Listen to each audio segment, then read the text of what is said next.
Subscribe करें और bell दबाएं ताकि कोई खबर रह न जाए।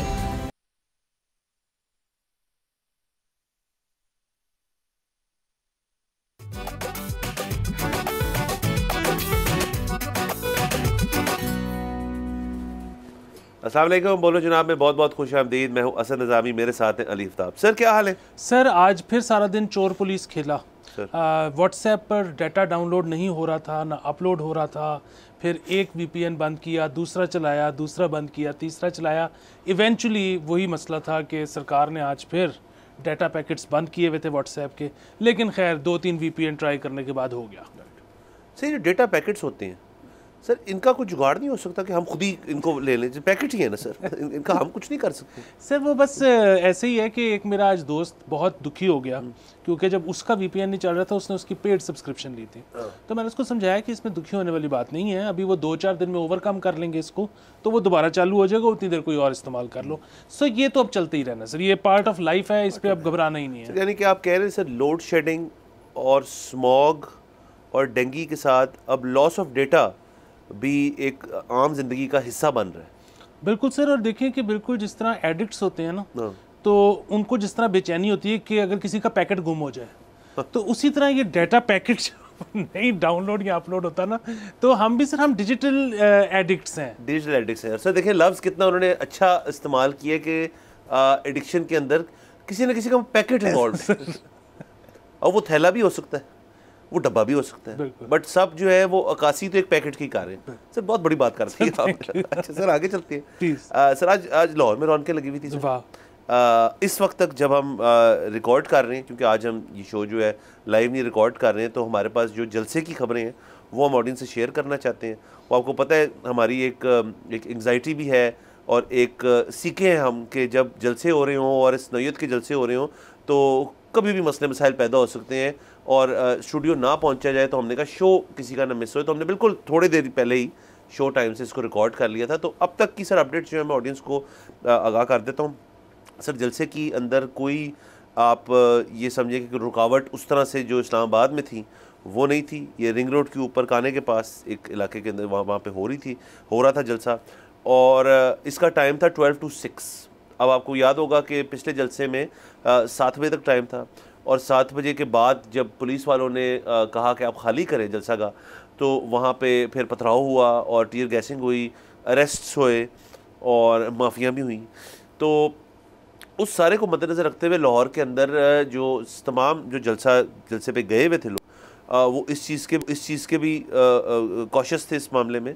अच्छा सर हुआ ये कि उन्होंने 6 बजे इंतज़ामिया जो लाहौर की है, उन्होंने जो लाइट्स हैं और साउंड सिस्टम जो है वो बंद कर दी। साउंड सिस्टम तो खैर जो डीजे साथ गया हुआ था उसी ने बंद किया। ये भी हमने सुना है कि उनको लोगों ने कहा कि डीजे को कि आप जो ये तराने शाने और जो हमारे जो सॉन्ग्स हैं वो रहने दें, लाइटें बंद रहने पे। तो वो कहता है मुझे कौन बचाएगा। तो डीजे की भी बात ठीक है, डीजे बेचारा गरीब आदमी क्या करेगा सर अगर उसको चुप के ले गए। और दूसरा सर मतलब डीजे वाले बाबू का भी तो गाना बच सकता है। बच सकता है। तो सर बत्तियाँ जब बंद हुई तो ज़ाहिर उनकी फ़ोन की लाइट्स जो थी उनके ज़रिए उन्होंने रोशनी डालने की कोशिश की इस जलसे पे, जुगनू, लेकिन उसमें ज़ाहिर है वो मज़ा तो नहीं आएगा। अच्छा स्पीचेस तमाम जो स्पीच कर रहे थे उन्होंने कर ली। जी बिल्कुल, देखिए 4 लोग तो ऐसे हैं जिनको मैं जानता हूँ जिनकी एक रात पहले गिरफ्तारी हुई थी। अच्छा अब अगेन 4 को तो मैं जानता हूँ, हो सकता है उससे ज़्यादा हों। आपने जिस तरह फरमाया कि कंटेनर्स उस तरह से हमने लगे नहीं देखे जैसे हमने इस्लामाबाद में देखे थे, लेकिन बहरहाल गंडापुर साहब क्यों नहीं पहुंच पा रहे, कोई तो मामला होगा। उनकी गिरफ्तारी की भी बातचीत चल रही थी कि जी वो माफ़ी मांगे, नहीं तो फिर यहाँ पर पंजाब में उनकी गिरफ्तारी भी शायद अमल में लाई जा सकती है।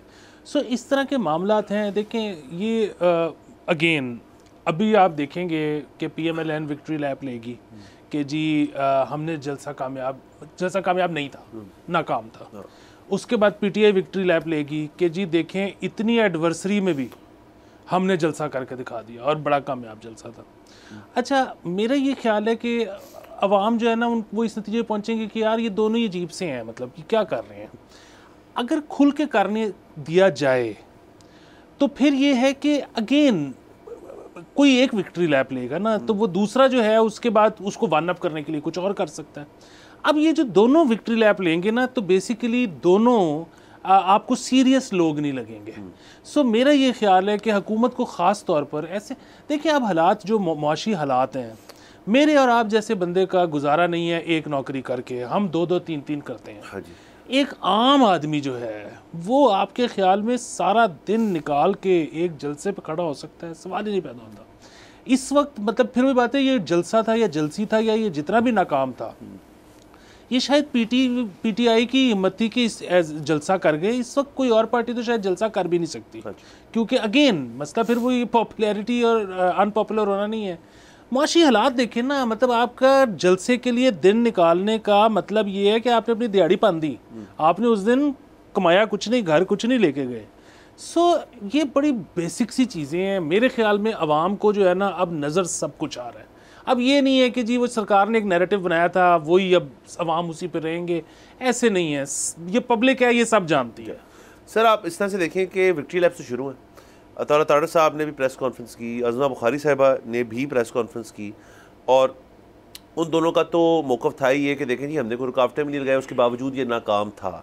अज़मा बुखारी ने तो सर आज गिनवाए हैं नंबर्स के, मुझे पता है कि लतीफ़ खोसा साहब 5 लोग लेकर आए थे, फलाना बंदा 10 लेकर आया, कोई 20 ले आया, और उन्होंने कहा जी सबको मिला मिलू के लोग जो खुद शौक़ से आए, कुल तादाद 3000 का जलसा हुआ है, ये जो बहुत ही कम लो नंबर है। वैसे सर तस्वीरें देख के मेरे ख्याल में 3000 से ज़्यादा को 5-7 हज़ार बंदा तो था, डेफिनेटली था, जो कि काफ़ी बंदा होता है। अब बिल्कुल सर, यहाँ पे एक आदतन हर चीज़ मिलियन मार्च होती है, मिलियन नहीं होता। मिलियन सर मैं कितने बार कहता हूँ कि आप 1 लाख बंदा, सर मिलियन तो चले छोड़े, 1 लाख बंदा किसी भी जगह इकट्ठा कर देना तो वो देखने में आपको मिलियन ही लगेगा, होगा वो 1 लाख। तो सर किसी जगह आप मिलियन बंदा कर दे तो वो तो एक समंदर होता है लोगों का। हाँ, वो एक जगह पे आ भी नहीं सकते। सर दुनिया में इवेंट्स है लेकिन वो पॉलिटिकल इवेंट्स नहीं है सर। मैं आपको बताता हूँ 1.6 मिलियन बंदा एक चीज़ के लिए इकट्ठा हुआ था रशिया में, और वो था मेटालिका का कॉन्सर्ट। ये डॉक्यूमेंटेड है, और वो उसमें सर बड़ी अच्छी लाइन है, क्योंकि जो क्राउड की ये फिगर्स निकालते हैं ना, कितना बंदा था, कौन था, ये पूरी साइंस होती है। वो कहते हैं यार कि उस कॉन्सर्ट के ऊपर ना एक्यूरेटली हम नहीं बता सकते, ये भी एक एस्टिमेट है, इससे ज़्यादा ही होंगे। और सर वो आप किसी ने अगर देखना है तो देख लें, यूट्यूब पे मौजूद है, कि उसमें सर जहाँ तक आपकी नज़र जाती है ना वहाँ तक बंदे थे बस।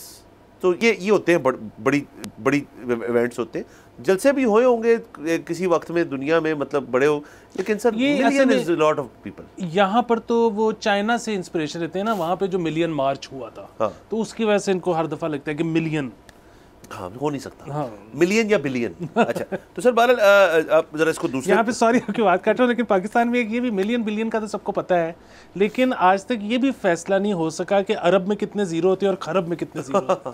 सर खरब तो मेरे ख्याल में सर एक वैसे ही ये बच्चों को मतलब अगली बात बताने के लिए होता है कि जब अरब मुक जाए तो खरब होता है। वाह, मेरे ख्याल में सर ये कोई टर्म है ही नहीं, रजिस्टर का हिस्सा नहीं है हमारा, वो अरब तो है ना, क्योंकि हम अरबों में खेलते हैं।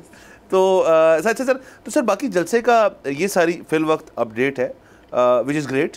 इसके अंदर से ज़रा अगर सियासी पहलू देख लें तो मेरा तो अपना ख्याल है कि अगर जलसा होना ही था तो फिर सबको खुल के करने देते हैं। अब आप ये भी कह रहे हैं कि हमने खुल के करने दिया, लेकिन हमने 6 बजे बत्तियाँ भी बंद कर दी।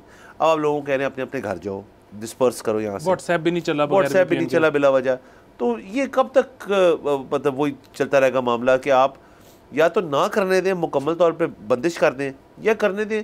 ये क्या असर अभी उन्होंने जो नया कानून बनाया है कि जी आप सर, यानी कि आप और मैं जो है फ़र्ज़ करें हम जलसा करना चाहते हैं, हमारी जो पार्टी जिसका नाम है आफ्टर पार्टी, और हम जलसा कर रहे हैं, तो इसका मतलब है 6 बजे तो आफ्टर पार्टी हो ही नहीं सकती सर। सर ये हर दफ़ा का मसला है, जब यहाँ पे हम अक्सर इस पर बात करते हैं, ख़वातीन ने जब अपना आलमी दिन मनाना होता है मुसीबत पड़ जाती है कि जी NOC नहीं। सो यहाँ पे ये बड़ी चीज़ें, आपकी बात बिल्कुल ठीक है कि ये खुल के करने देते। मेरी नाकिस राय के मुताबिक अभी अगर ये कह रही हैं कि 3 से 4 हज़ार बंदा था तो 8 से 9 हज़ार हो जाता, अगेन कोई बहुत बड़ा फिगर नहीं था। अच्छा, लेकिन फिर वही बात इस लिहाज से बहुत बड़ा था कि और कोई पार्टी ये भी नहीं कर सकती। सो पब्लिक को बिल्कुल क्लियर कट पता है कि क्या हुआ है, क्या नहीं होने दिया गया। वो होने दिया जाता तो क्या होता, एंड रिजल्ट क्या था, कौन विनर है कौन लूज़र है, सबको सब कुछ पता है। टीवी चैनल क्या कह रहे हैं, सोशल मीडिया क्या कह रहा है, मेरे ख्याल में इससे कोई फ़र्क ही नहीं पड़ता। सर दूसरा मैं एक चीज़ से कंफ्यूज होता हूँ, जब लाहौर में जलसा हो रहा होता है तो लोग मिसप्लेस क्यों हो जाते हैं, गुम क्यों जाते हैं? सर या तो ये हो रहा होता ना आज़ादी चौक, मीनार पाकिस्तान के, आपने जी अंदरून शहर से भी रास्ते हैं, वहाँ से आपने कर आके पहुँचना है क्योंकि आप मतलब रश बहुत है, ट्रैफिक बहुत है।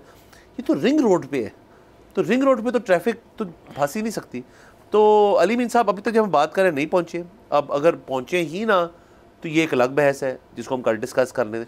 पहुँच के क्या स्पीच करते हैं, वो उस स्पीच के अंदर वही एलिमेंट्स होते हैं पिछले वाले, तो एक और डिबेट है। अगर वो पहुँच के बहुत ही मोहताज स्पीच करते हैं तो फिर वो भी एक बात है। तो कल हम अली मीन गंडावर से डिस्कस ज़रूर करेंगे।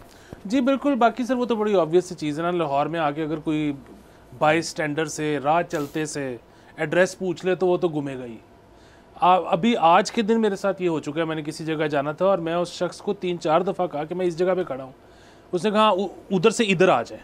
तो मैंने कहा यार बताओ राइट हो जाऊँ लेफ़्ट हो जाऊँ, उसने कहा इधर। मैंने कहा इधर क्या होता है? तो ये प्रॉब्लम है सर। हाँ सर, यहाँ पे सर असल में सर मैं तो इस चीज़ में मानता हूँ कि आपका बेस्ट फ्रेंड जो है ना रास्ते नापने के लिए वो गूगल मैप्स है, उससे ऊपर कोई चीज़ नहीं है। हाँ, अगर आपके साथ कोई बंदा बैठा हो और वो अपने रूट्स पे बहुत कॉन्फिडेंट हो, ये यूनिकली लाहौरी चीज़ है सर। कराची में शायद होती है मुझे नहीं पता, बट लाहौर में तो ये है कि यार आपने वो वाला रूट नहीं लेना। अगर आप यहाँ से लेफ़्ट होके इस गली से यहाँ जाएंगे ना तो फिर हम जल्दी पहुँच जाएंगे सर। और लाहौर में तमाम सड़कें की बनावट इस किस्म की है कि वो जो स्पेशल रूट है ना वो आपके कुल 3 मिनट बचाता है सर। वो 3 मिनट बचाता है और उसके ना अंदर खड्डे इतने होते हैं कि आपकी गाड़ी की सस्पेंशन तबाह हो जाती है। बेसिकली जब आपको कोई रूट बताए ना तो उसको भी टेस्ट करना चाहिए पहले गूगल मैप्स के ऊपर, क्योंकि वो भी बंद हो सकते हैं। अक्सर लोग जो है ना अपनी ऑफेंड भी हो जाते हैं अगर आप उनसे कहो ना कि जी मुझे अपना लोकेशन शेयर कर दें, वो कहते हैं नहीं जो मैं तेन समझा रहे हैं। भाई तू ना समझाना ना, मेरे तेरे पास टाइम है ना मेरे पास टाइम है, मैं क्या समझता फिर हूँ, बस शेयर कर सर। हमें ड्रॉपिंग अ पिन नॉर्मलाइज कर देना चाहिए। बिल्कुल। बहरहाल सर कल इसको हम मजीद अपडेट करेंगे, जब हम लाइव करेंगे तो इसके अंदर हमारे पास तमाम अपडेट्स होंगी। आज के लिए यहाँ ये खबर यहाँ तक रही। उसके अलावा सर चलते हैं नेशनल असेंबली आपको, और आपने डरना नहीं है सर बिल्कुल।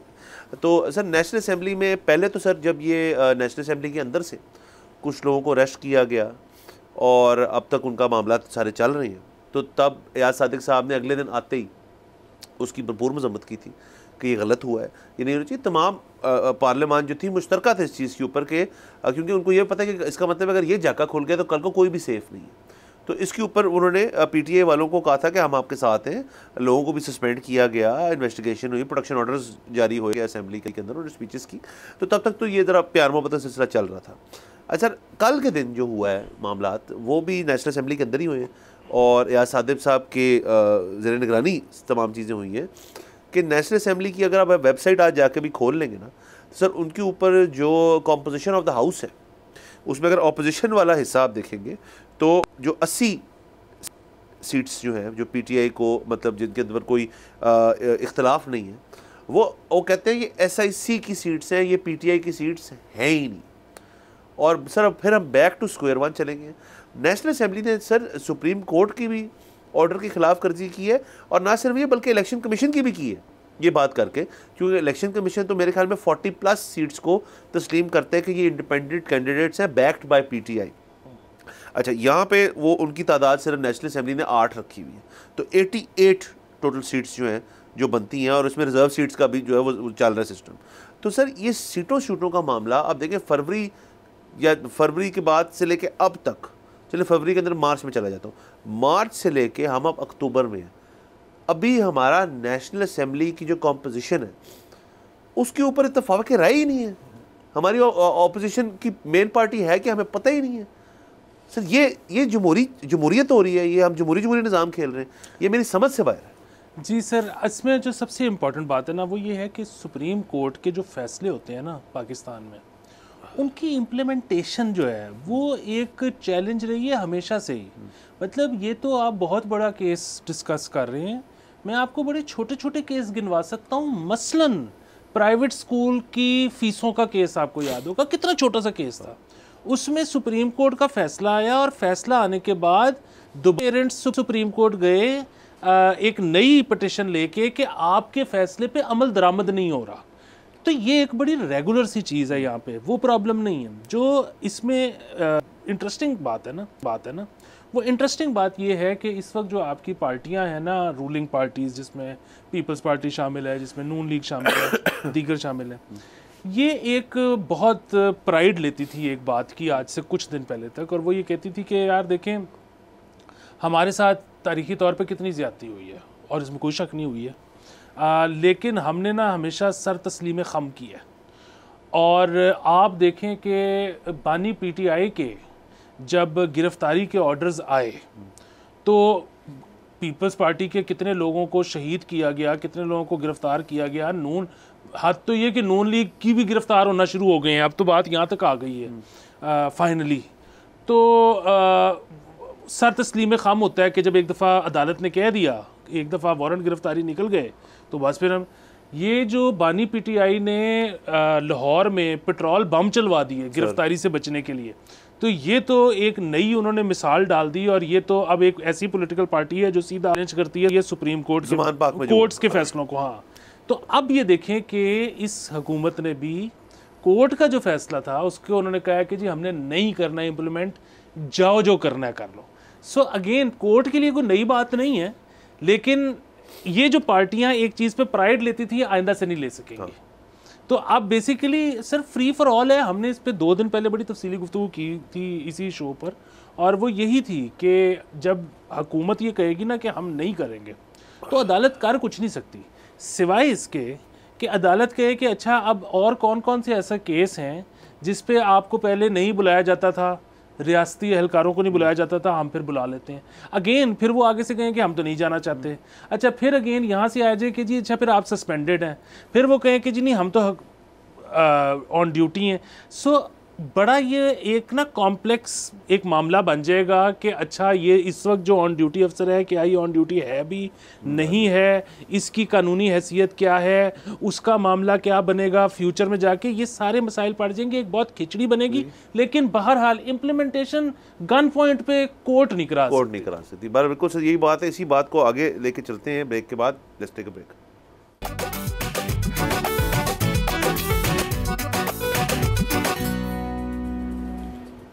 Welcome back from the break. आप देख रहे हैं बोलो जनाब। ब्रेक से पहले सर ये डिस्कशन हो रही थी कि ये जो नेशनल असेंबली के अंदर मामला चल रहे हैं सीटों के, तो सर ये सारा जो है अगेन सवाल वही पैदा होता है कि ये करने की क्या ज़रूरत है।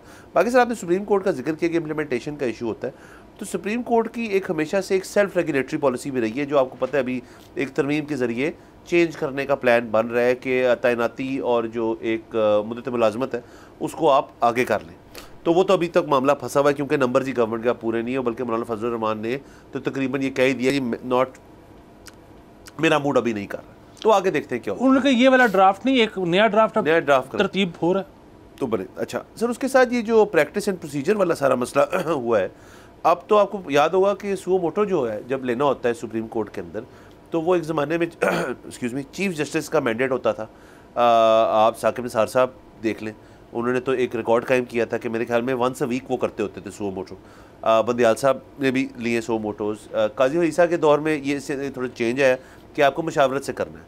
अब सर सुना है कि ये वापस चले गए हैं, back to good old days में चले गए हैं कि अब चीफ जस्टिस जो है वो ख़ुद से ही सुओ मोटो ले सकते हैं। सर सुप्रीम कोर्ट के में क्या इसलिए ना सारी बात कि डायनेमिक्स जो बड़े चेंज हो रहे हैं सर, तो ये भी हो सकता है कि जब ये ना हो, मतलब इम्प्लीमेंटेशन की बात हो रही है, तो आपस में बैठ के चीफ जस्टिस आपस में क्या खुद ही फैसला करे कि जी मैं स्पीकर साहब के खिलाफ सुओ मोटो ले रहा हूँ इस पर्टिकुलर केस पे।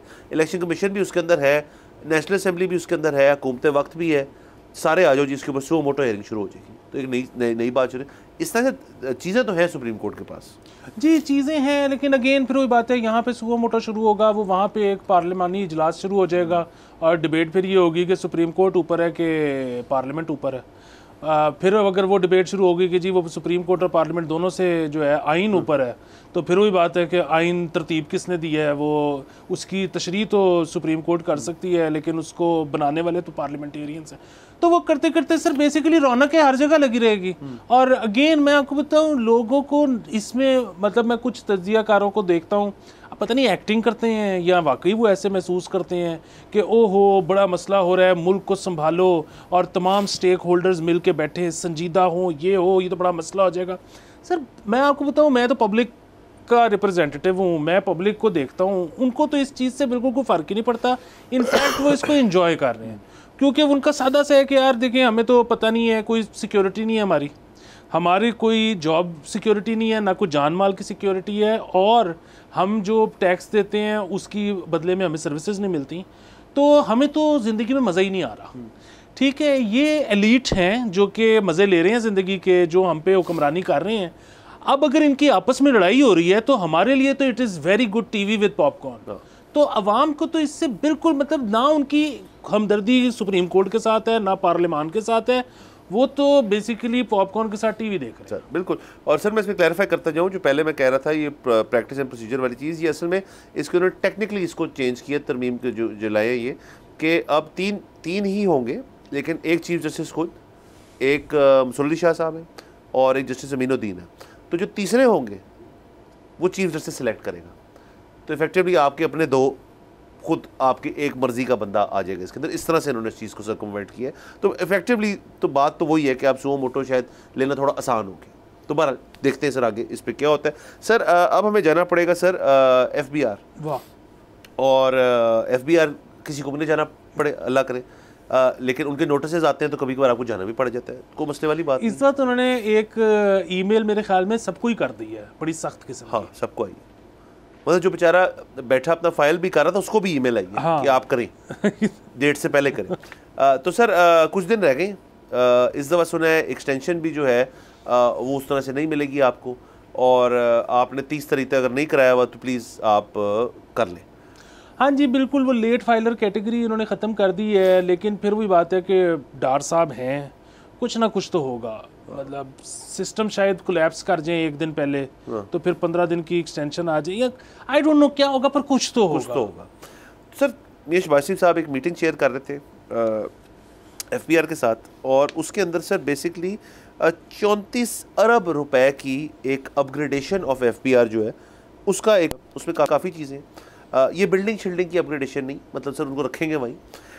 इसमें सबसे बड़ी जो बात है कि ये आउटसाइड कंसल्टेंट्स जो हैं उनको फीसें दे के उनको लाएंगे, लीगल एडवाइज़र्स होंगे उसमें, आई थिंक ऑडिट के लोग होंगे जो कि बाकायदगी से जो है सारे जो चीज़ें करेंगे। असल में आपको पता है सर कि FBR के अंदर जो, और AGP की भी बात कर लें तो इनका जो ऑडिट वाला विंग है, जो लोगों के पास जाके ऑडिट खोल के उसमें से कुछ रिकवरी करवाता है अपनी या टैक्स लेता है उनसे, वो सबसे वीक है। तो शायद इनको उस चीज़ में सबसे ज़्यादा इस्तेमाल किया जाए, ये कराया जाए। 1500 से ऊपर लोग हायर हो रहे हैं, 1500 से ऊपर लोग हायर हो रहे हैं। एक तो कुछ पैसे इसके लिए, बाकी सर वही है कि जी हम इसको डिजिटाइज मज़ीद करेंगे, इसके सिस्टम्स बेहतर बनाएंगे, और उन्होंने जो चेयरमैन FBR उनको कहा पुल अप योर सॉक्स, आपने 200 बिलियन का जो टारगेट है वो फर्स्ट क्वार्टर में पूरा करना है, तो जैसे तैसे करना है। तो सर बेसिकली मेरे ख्याल में शहबाज शरीफ साहब जो है वो is bringing the hammer down, और उस सब को थोड़ा थोड़ा अब इस टैक्स नेट में लाने की कोशिश करेंगे। लेकिन ये सर अगेन मैं हमेशा कहते हैं it's easier said than done, ये मुश्किल काम है। बिल्कुल। इसमें एक और चीज़ जो वो कर रहे हैं वो अगेन पता नहीं किस तरह से इनकी वो उसमें आता है JD में, लेकिन ये कुछ खड़े करने लगे हैं अपने नाके, जिससे स्मगलिंग भी रोकेंगे FBR वाले, या फिर जो ऑलरेडी नाके लगे हुए हैं शायद वहाँ पर इनके बंदे आने लगे हैं, इस तरह का भी कुछ मामला है।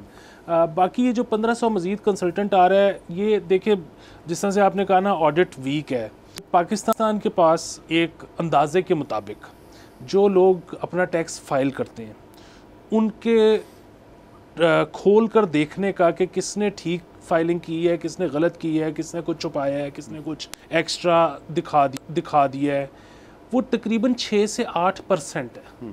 सो हम सालाना 6 से 8% लोगों का चेक करते हैं, और उनका जो भी ठीक ख़राब हो उनको जुर्माना या जो भी मतलब उनके साथ सेटलमेंट वो होती है। बाकी 92 से 94% लोगों का चेक ही नहीं हो सकता और वो एज इज़ एक्सेप्ट हो जाता है।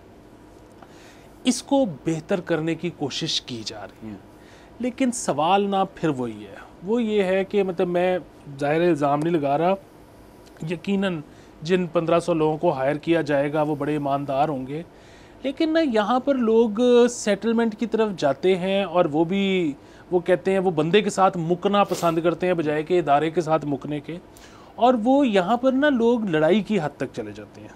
सो दूसरे को भी वारा यही खाता है कि आप इस तरह से कर लें, और उसके पीछे जो वजूहात है ना हम उनको बहुत दफ़ा डिस्कस कर चुके हैं। प्रॉब्लम ये है कि लोग टैक्स दे दें, लोग टैक्स फाइल कर दें, अगर उनको ये अंदाज़ा हो कि उनको उसके बदले में सर्विसेज मिल रही हैं। पाकिस्तान में आप देखें ना, आपकी जान माल का तहफ़्फ़ुज़ नहीं है। मतलब अगर कुछ आपको या आपके अजीज़ को हो जाए तो सरकार सीधा सीधा कहती है कि आपका और जिसने आपको मारा है उसका मसला है, हम बीच में नहीं है। ठीक है, इसी तरह आपके जो है वो एजुकेशन, हेल्थ देख लें, आप कोई भी चीज़ देख लें, आपको सरकार की तरफ से कुछ मिल नहीं रहा, तो इसलिए लोग टैक्स नहीं देना चाहते। आप सख्तियाँ करते चले जाएं और शायद उसमें एक और ज़्यादा मसला होना शुरू हो जाए। अभी तो ठीक है, जिसने तो प्रॉपर्टी लेनी है उसके लिए अब फाइलर होना शायद मज़ीद ज़रूरी हो गया है, क्योंकि अब वो एक और तरमीम ये लाने जा रहे हैं कि नॉन फाइलर को ज़्यादा एक्सपेंसिव चीज़ नहीं ले सकते, एक्सपेंसिव प्रॉपर्टी लेने ही नहीं देंगे। लेकिन अदरवाइज़ अगर आपने अगले 5 साल आपका इरादा नहीं है प्रॉपर्टी लेने का, तो ना रहे फाइलर। एग्जैक्टली, बिल्कुल सर। इसमें सर और 2-3 पॉइंट्स हैं हमारे पास। यहाँ पे हमारा ब्रेक का टाइम हो गया, लेट्स टेक अ ब्रेक।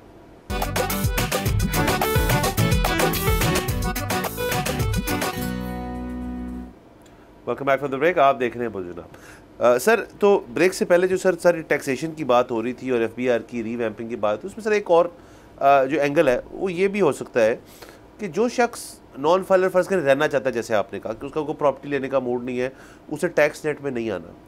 मुझे तो सर ये आज तक नहीं समझ आई कि ये जो ATL कहते हैं ना, एक्टिव टैक्स पेयर लिस्ट, और नॉन फाइलर्स होते हैं, आप कितनी टैक्स रिटर्न नहीं फाइल करते तो आप नॉन फाइलर बन जाते हो। मतलब अभी ये जो डेट है, इस डेट तक जिसने पिछली फाइल की वो तो फाइलर है। ये डेट जब लोग फाइल कर देंगे, वो टैबुलेट करेंगे उसको कि कितने लोग फाइलर रहते हैं, उसके बाद कहीं जाके आप, मेरे ख्याल में इसमें कुछ हफ्तों की बात नहीं, शायद महीने 2 महीने लग जाते हैं इसके अंदर कर करा के जो ATL लिस्ट आएगी, उसके बाद आप उसके अंदर फ़र्ज़ करें नहीं है, अब आप एक्टिव टैक्स पेयर नहीं है। सर, अब बाकी जितने अदारे हैं उनके सिस्टम में आप ऑटोमेटिकली अपग्रेड हो गए हैं as non filer, number 2। And lastly sir, अगर अब मैं हो गया नॉन फाइलर, तो मैं जो पिछली मेरी रिटर्न थी उसको नील फाइल कर दूँ। अगर जैसे आपने कहा 6 से 8% ही देख सकते हैं ना, वो मैं तरीके नहीं बता रहा लोगों को, लेकिन क्योंकि लोग ये करते हैं, ये कॉमन नॉलेज है, ये कोई सीक्रेट्स नहीं है। तो वो कह रही है मैंने नहीं आना यार, मैंने पिछले साल जितना कमाया ना मैंने इस साल वही कर लिया, मैंने पिछले साल से इस साल मैंने कोई इजाफी चीज़ की नहीं, और उसके बाद मैं बस अब मैं बेस्ट हूँ, अब मैं फिट हूँ। तो ये सर जो 30 तारीख की तड़ी है और ये जो सारे इकदाम लिए जा रहे हैं कि ऑडिट्स खुलेंगे और ये होगा वो होगा, वो आपको जितना बंदा आप लाना चाह रहे हैं टैक्स नेट में, आपको 1500 बंदे से तो नहीं काम बनना है इसका, ये बड़ा कॉम्प्लेक्स इशू है। यकीनन। मैंने भी जिस तरह कहा था कि अगर किसी का प्रॉपर्टी लेने का इरादा नहीं है, किसी का नई गाड़ी लेने का इरादा नहीं है, तो वो ना बने। मैं ये कोई मशवरा नहीं देता, मैं ये कहता कि लोग ऐसे सोचेंगे। जाहिर है सबको ये आपका बुनियादी ड्यूटी है कि आप टैक्स फाइल करें। आप अमेरिका जैसे अगर मुल्क में हैं और आपने टैक्स फाइल नहीं किया तो वो आपको गिरफ्तार ही कर लेंगे, मतलब उधर तो कोई तीसरी बात ही नहीं होती। लेकिन हैविंग सेड दिस, फिर आप देखें ना कि अमेरिका में लॉ एंड ऑर्डर देखें, अमेरिका के बच्चों के स्कूल देखें, तो फिर वो मामला डिफरेंट है। जिस तरह से आपने कहा है ना कि पहले देखें, IRS पे अगर आपने कुछ भी सबमिट नहीं किया तो बहुत आसान है इलेक्ट्रॉनिकली आपको नॉन फाइलर डिक्लेयर कर देना। एक दफ़ा आप नॉन फाइलर हो गए तो वो बैंक्स में हर जगह पर आपका स्टेटस ख़त्म हो जाएगा। अच्छा, पहले जो है लेट फाइलर की एक ऑप्शन होती थी, उसका एक तरीका था और अक्सर लोग हो जाते थे नॉन फाइलर, फिर वो थोड़ी सी पेनल्टी थी, वो पेनल्टी देकर दोबारा फाइलर हो जाते थे। इस दफ़ा उन्होंने वो तरीका ख़त्म कर दिया। सो अब लेट फाइलिंग कैसे होगी वी डोंट नो, लेकिन हाँ ये बात आपकी बिल्कुल दुरुस्त है कि क्योंकि 6 से 8% से ज़्यादा लोगों की फाइलिंग चेक ही नहीं हो सकती, इसलिए बहुत सारे लोग ये चांस लेते हैं।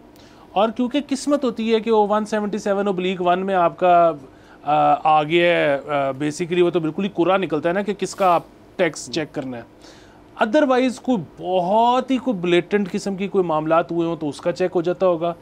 अमूमन तो जिस लोगों को वर्ड ऑफ माउथ पे लिया जाता है और ये कहा जाता है कि 5 साल तक कभी भी आपका खुल सकता है, खुले भी हैं 2-2, 3-3 साल बाद। लेकिन अब देखें ना, जिसका खुला है 3 साल बाद टैक्स का केस, और अगर वो शख्स बिल्कुल ही नैला नहीं है, मतलब एक होता है कि उसने कोई डॉक्यूमेंट ही नहीं रखा हुआ, एक है कि उसकी काफ़ी हद तक डॉक्यूमेंटेशन है, कुछ मिसिंग है, उसने वो जमा करवा दी है। अब अगर केस शुरू हो गया है, अब वो भी एक्सपेक्ट करेगा कि जो मजिस्ट्रेट है, जो कि अदालत में वकील है उनका, हुकूमत का, वो भी वो सारा कुछ पढ़ें, उनके पास टाइम नहीं है। अगेन देखिए, मैं इसको बार बार कह रहा हूँ ना, बड़ा यहाँ पे मजाक उड़ाया जाता है कि बड़े बड़े नालायक हैं।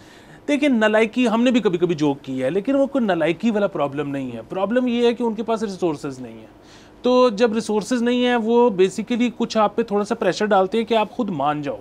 वो एक फर्जी सी आपको फिगर सुनाएंगे कि आपका तो हमने देखा है इतना बन रहा है जुर्माना, वो आप फौरन ही कहो कि नहीं ये तो ज़्यादा है, आप ऐसा करें इतना कर लें, तो कहते हैं अच्छा चलो ठीक है ओके। ये इस तरह से चल रहा है कि अंदाजे टेवे एक दूसरे पर प्रेशर।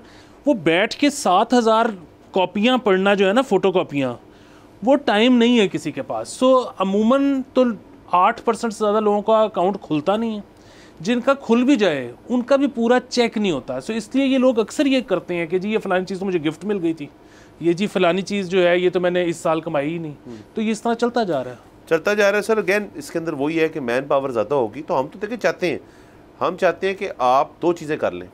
और उस पर हम अगले टॉपिक पे चलते हैं कि एक तो आप बिल्कुल FBI को ठीक करें, लेकिन लोगों को मोटिवेट करें कि वो FBI को एक इस किस्म का इदारा समझे कि वो यार हमारे लिए बेहतर है, कि हमारी सिविक रिस्पॉन्सिबिलिटी है, जैसे हमने अमेरिका का जिक्र किया कि हमारी सिविक रिस्पॉन्सिबिलिटी है कि हम टैक्स फाइल करें। इसमें एक और चीज़ ऐड कर लेना, वो ये है कि FBI जब हर 2-3 महीने बाद केक काटता है कि जी हमने कलेक्शन पिछली दफ़ा से बढ़ा ली है, जाहिर है हम तो उस पर कई दफ़ा कह चुके हैं कि वो तो क्योंकि मतलब इन्फ्लेशन हो रही है इस वजह से वो रकम बढ़ जाती है, अदरवाइज़ तो रियल अब उसमें देखेंगे टर्म्स में तो उतने ही पैसे होंगे। बट अगर वो वाकई इतने अच्छे अपने गोल्स मीट कर रही हैं, टारगेट्स, और हुकूमत को ये पता है, हुकूमत इस पर विक्ट्री लैप भी ले रही है, तो फिर उतना ही लोगों पे से इनडायरेक्ट टैक्स कम कर दिया करें। हाँ। फिर दूध के डब्बे पे टैक्स कम कर दें। अगर लोगों से इतनी कलेक्शन अच्छी हो रही है तो फिर लोगों को रिलीफ भी दें साथ। सर वो तो खैर कभी कभी शायद ना करें, वैसे लोगों को ये पता होना चाहिए कि आप अगर फाइल करना और टैक्स देना are 2 very different things. File सब बंदा नहीं करता, ये टैक्स हर बंदा देता है यहाँ पे जिसने कोई पक्की पर्ची की चीज़ खरीदी। बस जाते जाते एक और सर अपडेट प्लीज़। ये हमारे जो पावर मिनिस्टर हैं वैस लगारी साहब, जुम्मे को इन्होंने ये सेनेट के अंदर एक गुफ्तगू करते हुए बड़ा कैटेगोरिकली 2 बातें की हैं। एक तो ये कि जी IPPs के साथ जो नेगोशिएशंस हैं वो अपने आखिरी मरले में दाखिल हो चुकी हैं और अब उसके ऊपर को गुड न्यूज़ जो है वो बड़ी जल्द हमें मिलेगा। उसके साथ साथ सर इसी हफ्ते की खबर ये भी है कि हमने एक और मज़ीद एक IPP हुकूमत जो है चाइना के साथ मिलकर लगाना चाह रही है, न्यूक्लियर 1200 मेगावाट का। और तीसरी सर उन्होंने जो बात की वो सबसे इंटरेस्टिंग है कि उन्होंने कहा जी कि मेजर कट इलेक्ट्रिसिटी की जो प्राइसेस हैं वो कुछ जल्दी नहीं आने वाला, आप उस पर कोई वो बैठे ना रहें।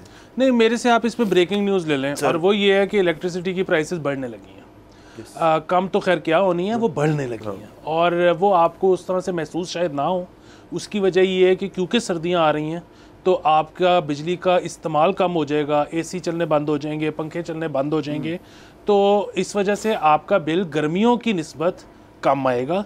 बट वो जो टैरिफ है ना, टैरिफ ऊपर जाएगा, और वो उसके ऊपर जाने की एक वजह ये भी होगी कि आपका इस्तेमाल कम हो जाएगा, तो वो कैपेसिटी चार्जेस किसी तरह तो पूरे करने, तो वो टैरिफ आपका बढ़ जाएगा। टैरिफ बढ़ाएंगे ये, हाँ सर बिल्कुल सर। और इसके अंदर उन्होंने सर काफ़ी ज़्यादा ये सेनेट की कायमा कमेटी की है रही थी, सॉरी।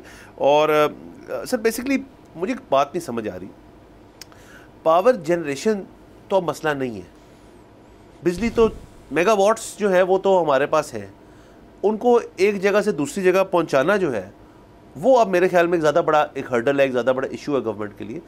तो ये जो अब न्यूक्लियर का इन्होंने मुआहदा चाइना के साथ मिलकर कर रहे हैं, एक्सक्यूज़ मी, उसके अंदर बेहतर ये नहीं था कि उनको डिस्ट्रीब्यूशन के ऊपर कोई चीज़ बेहतर कर दे? डिस्ट्रीब्यूशन के ऊपर तवज्जो क्यों नहीं है? सर 2 वजह हैं। एक तो वजह ये है कि डिस्ट्रीब्यूशन के ऊपर तवज्जो इसलिए नहीं है क्योंकि जब पावर प्लांट लगता है ना तो उसके ऊपर फटी लगती है कि ये किस पार्टी ने बनाया था। आप अगर डिस्ट्रीब्यूशन बेहतर करेंगे तो क्या तार के ऊपर पट्टी लगाएंगे या ट्रांसफार्मर के ऊपर पट्टी लगाएंगे? नंबर 1 चीज़। नंबर 2 चीज़ सर ये भी जो है ना, हमें पावर की भी ज़रूरत है। वो पावर की हमें ज़रूरत इस तरह है कि जो ये बात है ना कि हमारे जो टोटल लोड है वो 3200 है या 32,000 मेगावाट है, और हमारी जो कैपेसिटी है वो शायद 45,000 मेगावाट है। वो सर हमारी जो 45,000 मेगावाट कैपेसिटी है ना, वो है पीक जब हम प्रोड्यूस कर रहे हैं, जिसमें हमारे सारे जो है वो हाइडल भी चल रहे हैं और दीगर चीज़ें भी चल रही हैं। यहाँ पर मौसम बहुत फ्लक्चुएट करता है, 12 महीने आप पीक इलेक्ट्रिसिटी प्रोड्यूस ही नहीं कर सकते। नंबर 1 चीज़। नंबर 2 चीज़ ये है कि आपने आज जिस भी पावर प्लांट की संगे बुनियाद रखी है, चाहे वो सोलर है, चाहे वो हाइडल है, चाहे वो न्यूक्लियर है, चाहे वो फ्यूल बेस्ड है, उसको बनने में 6 साल लगने हैं कम से कम। सो आज से 6 साल बाद आपकी जो इलेक्ट्रिसिटी की कंजम्पशन है वो इससे बहुत ज़्यादा बढ़ चुकी होगी, क्योंकि एक तो पाकिस्तान में 6 साल में आबादी का ज़मीनों आसमान का फ़र्क पड़ जाता है, और दूसरी वजह ये है कि आपकी हैबिट्स भी चेंज हो जाती हैं। दुनिया ज़्यादा से ज़्यादा अब इलेक्ट्रॉनिक्स का इस्तेमाल कर रही है। सर बिल्कुल, ये आपने ठीक कहा कि हमें आगे ज़रूरत भी तो बढ़ेगी, तो हम अभी कोई चीज़ लगाना चाहेंगे तो आगे जाके वो लगे और क्रिएट होंगे। लेकिन सर देन अगेन आपकी जो एग्जिस्टिंग आपके पास है उसके अंदर से भी आपको कोशिश करनी चाहिए कि इसको एफिशिएंसी इसकी बढ़ाएं। लेकिन सर उससे बहुत ज़्यादा मसले जो हैं वो हल हो जाते हैं कि मतलब फिर लोड शेडिंग भी काबू में आ जाएगी, आप आईपीपी से भी अच्छी तरह निगोशिएट कर सकते हैं, आपको इतने आईपीपी की ज़रूरत नहीं है फिर। तो सर ये सारे मामला हैं। बहरहाल लगारी साहब ने ये बात तो क्लियर कर दिया, आप तो कह रहे हैं यूनिट प्राइस बढ़ने लगी है, तो उसके लिए भी लोग तैयार हैं। रिलीफ वाली चीज़ जो पंजाब गवर्नमेंट खेल रही थी और फेडरल गवर्नमेंट चाह रही थी, वो तो देखें ना सिरे से ही IMF ने उसको कह दिया कि ये नहीं हो रहा। तो अब आपके बिजली के बिल जो हैं उसी तरह आना शुरू हो जाएंगे फिर से, आउटरेज विल इंक्रीज़। उसके साथ साथ हमने जो FPR वाली बात की है कि उसका क्रैकडाउन और बाकी सारी चीज़ें, तो सर थिंग्स आर टफ और हुकूमत के लिए ये बड़े चैलेंजेस होंगे इसको काबू करना। और सियासी फ्रंट जो है उसके ऊपर जो सारा कुछ हो रहा है वो तो हो ही रहा है, सियासी फ्रंट खुला हुआ है हमेशा की तरह। बिल्कुल सर। और सर बाला सर हम चाहते हैं कि हुकूमत जो है इसके अंदर तमाम चीज़ों के ऊपर देखे कैसे करना है। लोगों को सर लगता है एक बात कि आप और मैं जो है या हम सारे जो है हम ये बात इसलिए करें क्योंकि हम खिलाफ हैं बस किसी वजह से। हम तो देखें तनकीद तो करेंगे, नहीं करेंगे तो फिर पॉइंट ऑफ व्यू किसी का क्रॉस नहीं होगा। और हमने कल के शो में बहुत तारीफ भी की थी कि मैक्रो इकोनॉमिक इंडिकेटर्स अच्छे हैं। बिल्कुल, और ये चीज़ें तो चल रही हैं और ये हमारे को कौन से कोई एक पार्टी के बनाए हुए इश्यूज़ हैं, सबकी एक जॉइंट कलेक्टिव एफर्ट थी जिसकी वजह से इस पॉइंट तक हम पहुंच गए। बस अल्लाह करे से चीज़ें और निकलने में जितनी हमें मदद हुकूमत की चाहिए होगी उससे ज़्यादा हुकूमत हमें अपोजिशन की चाहिए होगी। उसकी वजह ये है कि हमने डील करना है IMF से, और ये 3 साल नहीं करना, इसके बाद भी करना है। हमने डील करना है अमेरिका से, हमने डील करना है चाइना से। बायलैटरल हमें जब तक रोल ओवर्स नहीं मिलेंगे हम सर्वाइव ही नहीं कर सकते। इस वक्त सबसे ज़्यादा ज़रूरत इस अमर की है कि अपोजिशन इस चीज़ के नारे ना लगाए कि मुल्क बेच दिया है, हमने अपनी जो है लेजिटिमेसी लूज़ कर दी है, हम दूसरों के हाथों यरगमाल रखेंगे। इस तरह के सियासी नारे पाकिस्तान में 77 साल लगाए गए हैं और 77 सालों में पाकिस्तान हमेशा पीछे की तरफ गया है। इसकी वजह से अब खुदा का वास्ता है ये इन चीज़ों को छोड़ें और आगे बढ़ें, आगे चले, मिलजुल के चलें। ऑपोजिशन का काम होता है गवर्नमेंट के ऊपर तनकीद करना, लेकिन फिर ऑपोजिशन का ये भी होता है कि जो चीज़ें अच्छी हैं मुल्क के लिए उसके अंदर गवर्नमेंट का साथ भी देना होता है। बल इसी नुक्ते पे इजाज़त लेते हैं, कल इंशाल्लाह आपसे फिर मुलाकात होगी। खुदा हाफ़िज़।